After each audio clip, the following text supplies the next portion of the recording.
Bonjour à tous et bienvenue dans cette vidéo où nous allons parler des caractéristiques anatomiques du bois et donner des éléments permettant l'identification des essences à partir de leur bois.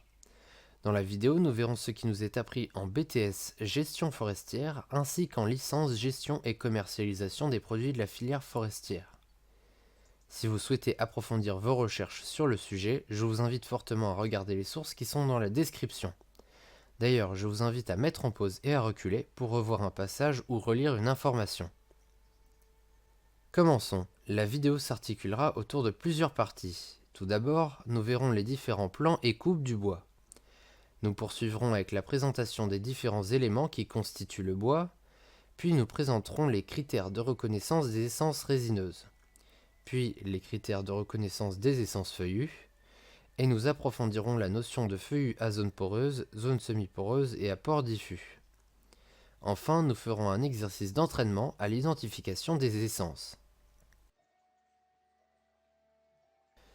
Tout d'abord, les différents plans. Donc on trouve trois types de plans ou de coupes. On trouve tout d'abord la coupe transversale où les rayons ligneux apparaissent sous forme de lignes. On trouve la coupe tangentielle sur laquelle les rayons ligneux apparaissent sous forme de bâtons. Et enfin, on trouve la coupe radiale où les rayons ligneux apparaissent sous forme de murets. Maintenant, regardons les éléments du bois. Donc sur ce schéma, on distingue dans le bois la partie sombre qui n'est autre que le duramen et la partie plus claire qui est l'aubier. On peut voir le cambium, qui est la bordure rosée sur le schéma, des rayons ligneux fins et gros, on peut délimiter les cernes, on distingue le bois final ainsi que le bois initial. Sur la photo qui apparaît à droite, on voit clairement le duramen en brun foncé et l'aubier qui est plus pâle. On peut clairement placer le cambium ici, on peut voir les gros rayons ligneux, une limite de cerne se trouve ici, on distingue le bois final ainsi que le bois initial. Entre les parenchymes et les vaisseaux dans le bois, il y a les fibres de soutien. Il n'est pas nécessaire de les matérialiser ni sur la photo ni sur le schéma. Sur les éléments du bois toujours, mais en plus gros plan et avec plus de détails.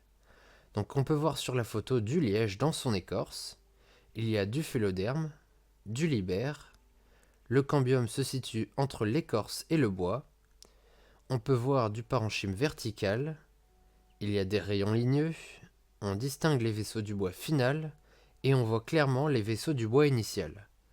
Le bois final se situe ici et le bois initial est juste là.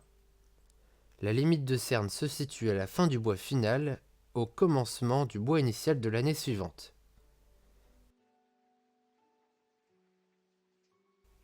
Sur le schéma, on peut voir la couche de liège, le phéloderme, le libère, le cambium.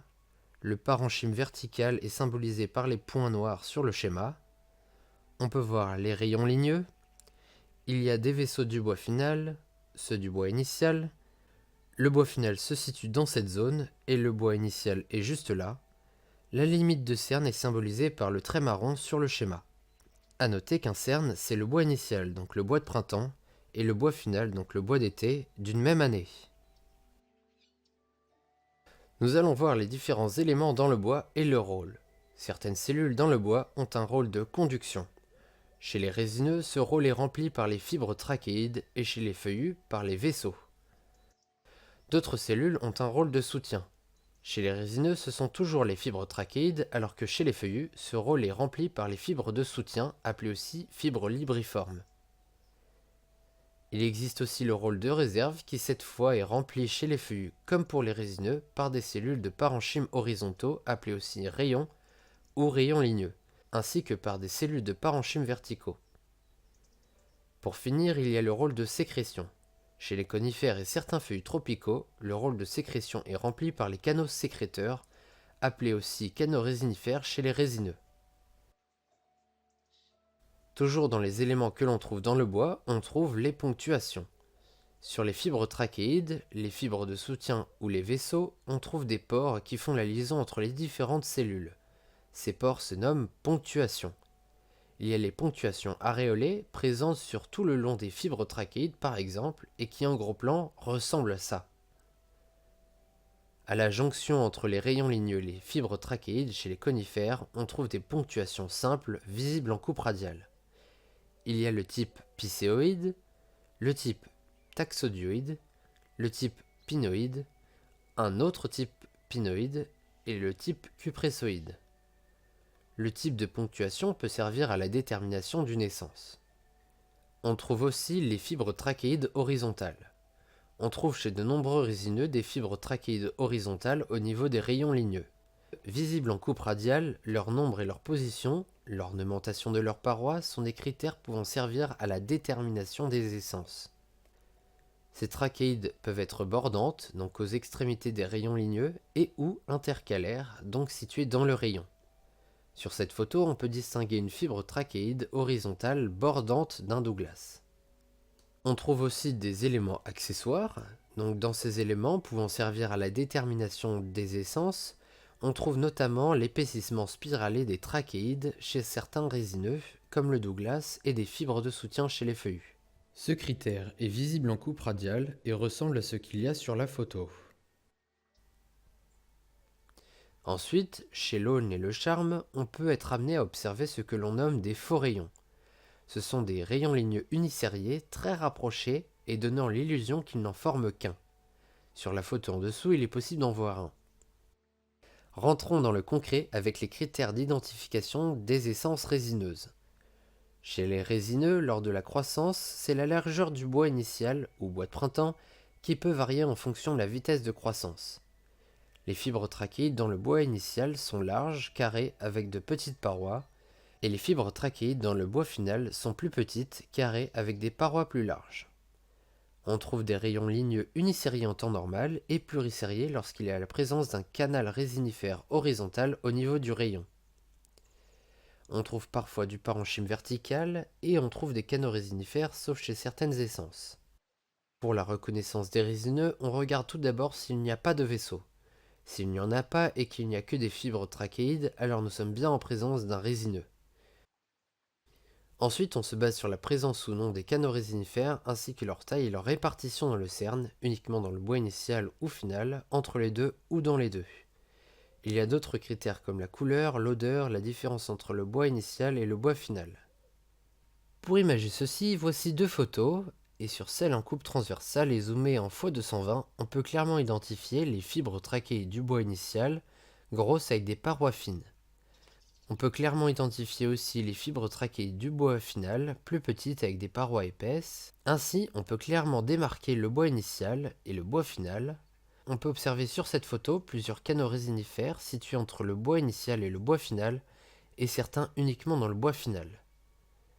Sur la photo en x40, on peut voir les canaux résinifères, le bois final, le bois initial, et à partir de ça, on peut assurer que le cambium se situe plus haut vers le haut de l'image. Sur un plan tangentiel et sur une photo de Douglas en grossissement x40, on peut observer les fibres trachéides, des rayons ligneux unisériés, des rayons ligneux plurisériés, ainsi que des canaux résinifères. Sur un plan tangentiel en x220, on peut clairement voir les fibres trachéides, les rayons ligneux unisériés, des rayons ligneux plurisériés, ainsi que des canaux résinifères.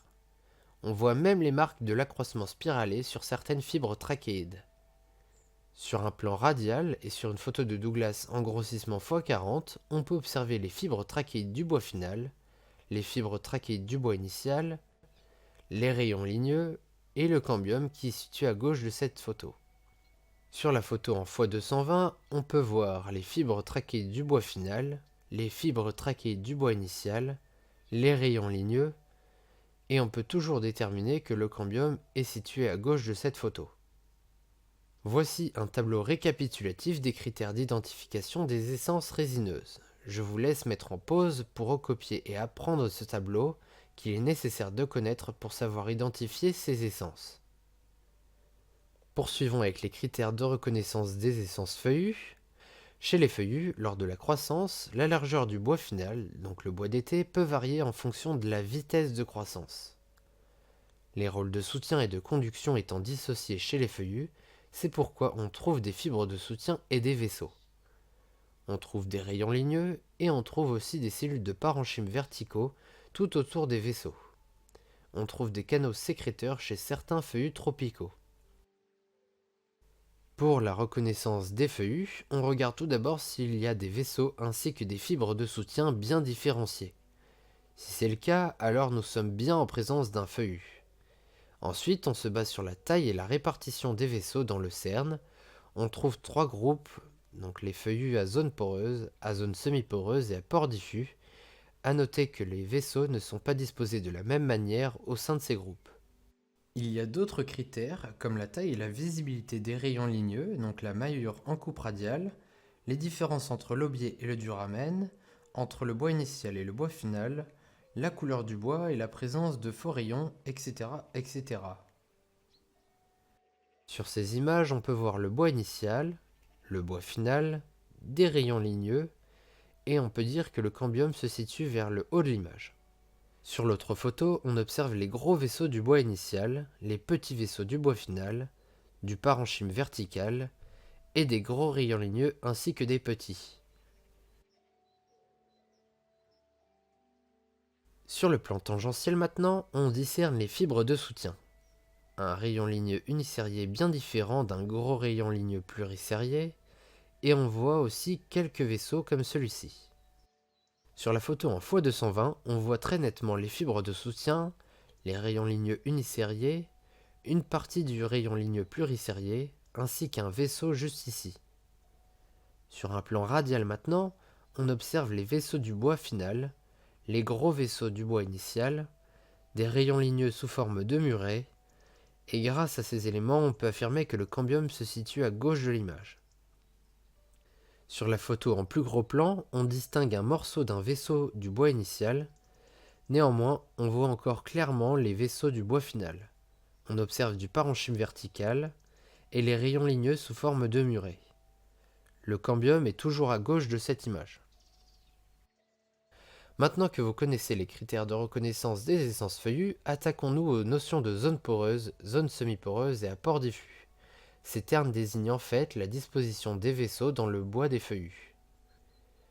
Tout d'abord, il y a la zone poreuse qui comprend les essences suivantes.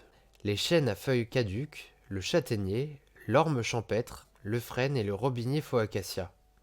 Ensuite, on trouve la zone semi-poreuse où l'on peut trouver le merisier et le noyer royal.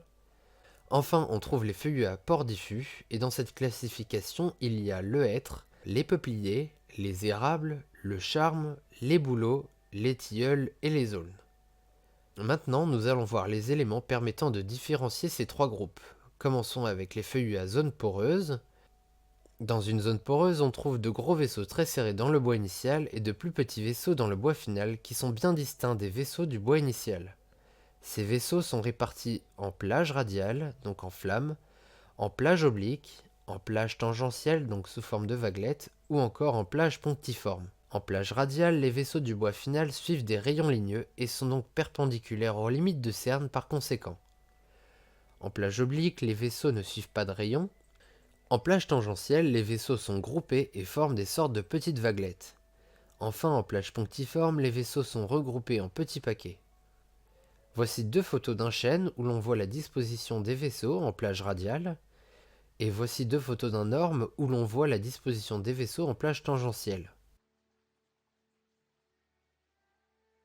Dans une zone semi-poreuse, les vaisseaux dans le bois initial sont encore un peu plus gros et plus serrés que dans le bois final. Les deux parties sont encore discernables. La taille des vaisseaux dans le bois final décroît au fur et à mesure et de manière assez régulière. Les vaisseaux sont dispersés et mieux répartis que chez un feuillu à zone poreuse. Sur ces deux photos, on peut voir la zone semi-poreuse d'un merisier, et sur les deux suivantes, on peut voir la zone semi-poreuse d'un noyer. Chez un feuillu à port diffus, on trouve une faible variabilité dans la taille des vaisseaux pour une même essence. Une répartition homogène des vaisseaux entre le bois initial et le bois final, et si la couleur est la même entre le bois initial et le bois final, il est potentiellement impossible de différencier le bois initial et le bois final. Sur ces deux photos, on peut voir que le hêtre possède des pores diffus, bien répartis dans le CERN et avec une très faible variabilité de taille de vaisseau. Sur ces deux photos d'un charme, on constate aussi qu'il s'agit bien d'un feuillu à port diffus.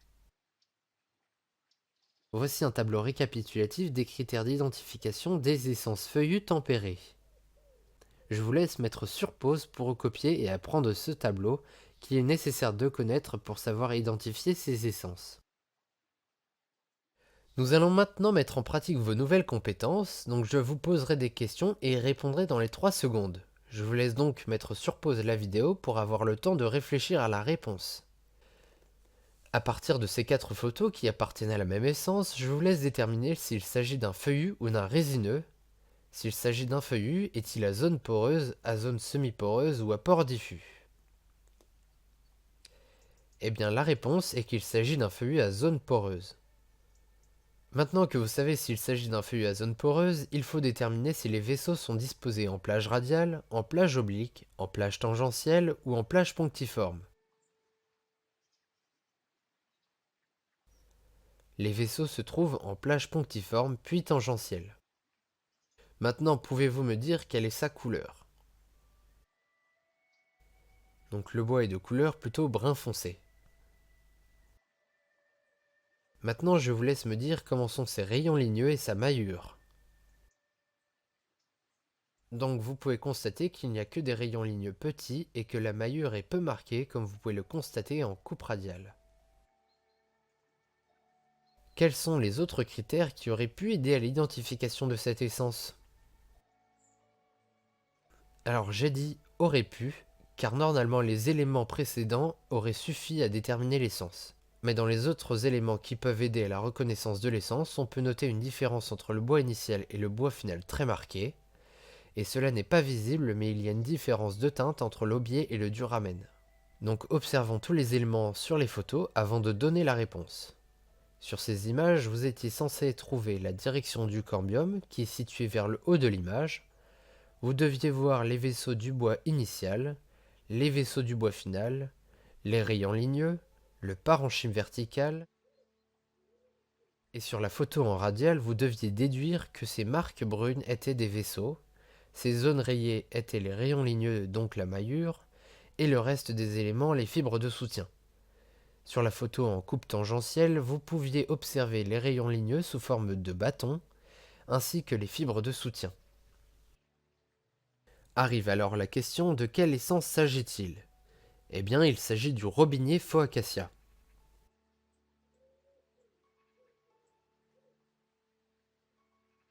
Voilà, nous arrivons à terme de cette vidéo. Si vous n'avez pas réussi l'exercice d'identification d'essence, je vous invite à revoir la vidéo plusieurs fois jusqu'à ce que la xylologie n'ait plus de secret pour vous.